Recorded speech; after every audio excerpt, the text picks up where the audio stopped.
حضرت عوف بن مالک اشجعی رضی اللہ تعالیٰ عنہ سے روایت ہے، انہوں نے فرمایا غزوہ تبوک کے دوران میں رسول اللہ صلی اللہ علیہ وسلم کی خدمت میں حاضر ہوا۔ آپ چمڑے کے خیمے میں تشریف فرما تھے، میں خیمے کے سامنے بیٹھ گیا۔ رسول اللہ صلی اللہ علیہ وسلم نے فرمایا عوف اندر آ جاؤ۔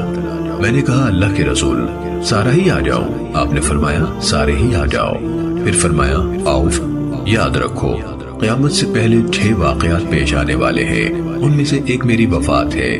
یہ سن کر غم اور پریشانی کی وجہ سے میں بولنے کے قابل نہ رہا، یعنی حق کا بکا رہ گیا۔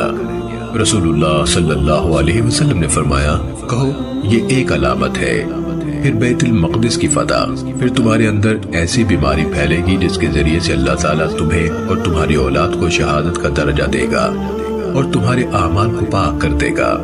پھر تمہارے اندر مال و دولت آ جائے گی، یعنی فراوانی کے باوجود حرص بہت ہوگی، حتیٰ کہ آدمی کو 100 دینار دیے جائیں گے تب بھی وہ ناراض رہے گا۔ اور تمہارے اندر ایک فتنہ برپا ہوگا کہ وہ کسی مسلمان کے گھر میں داخل ہوئے بغیر نہیں رہے گا۔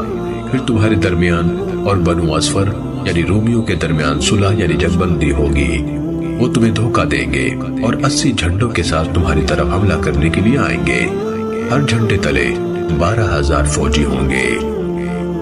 سنن ابن ماجہ حدیث نمبر 4042۔